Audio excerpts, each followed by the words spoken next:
यह राजमहल है ओशो, जिनकी कहानियाँ हमें शिक्षा देती है और प्रेरणा देती है। उन्हीं की एक कहानी है जिसका नाम है यह राजमहल है।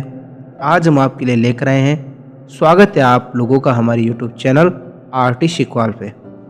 ओशो कहते हैं, एक गांव के संबंध में मैंने सुना है कि वहाँ एक दिन एक जादूगर आ गया था और उस गांव के कुएं में उसने एक पुड़िया डाल दी थी और कहा था कि इस कुएं का पानी जो भी पिएगा वे पागल हो जाएगा।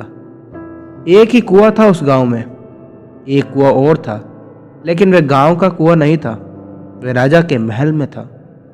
सांझ होते होते गांव के हर आदमी को कुएं का पानी पीना पड़ा, चाहे पागलपन की कीमत पर पीना पड़े, लेकिन मजबूरी थी। प्यास तो बुझानी पड़ेगी, चाहे पागल ही क्यों न हो जाना पड़े।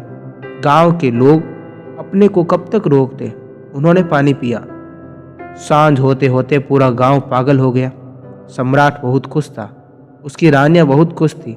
महल में गीत और संगीत का आयोजन हो रहा था।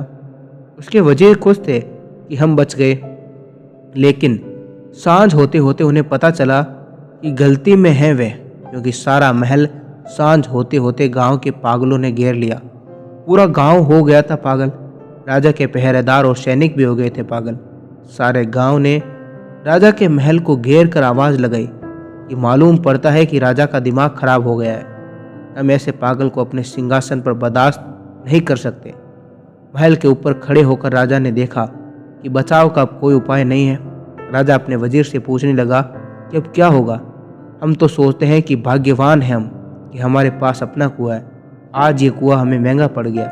सभी राजाओं को एक न एक दिन अपना अलग कुआं महंगा पड़ता है। सारी दुनिया में हमें पड़ ही रहा है।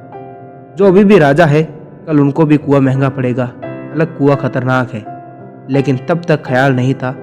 वजीर से राजा कहने लगा कि क्या होगा अब।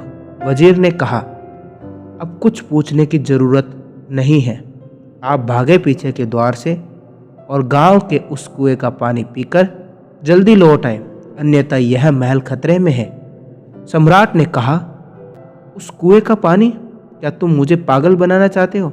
वजीर ने कहा, अब पागल बने बिना बचने का कोई उपाय नहीं है आपके पास। राजा भागा, उसकी रानियां भी उसके साथ भागी और उन सब ने जाकर उस गांव के कुएं का पानी पिया।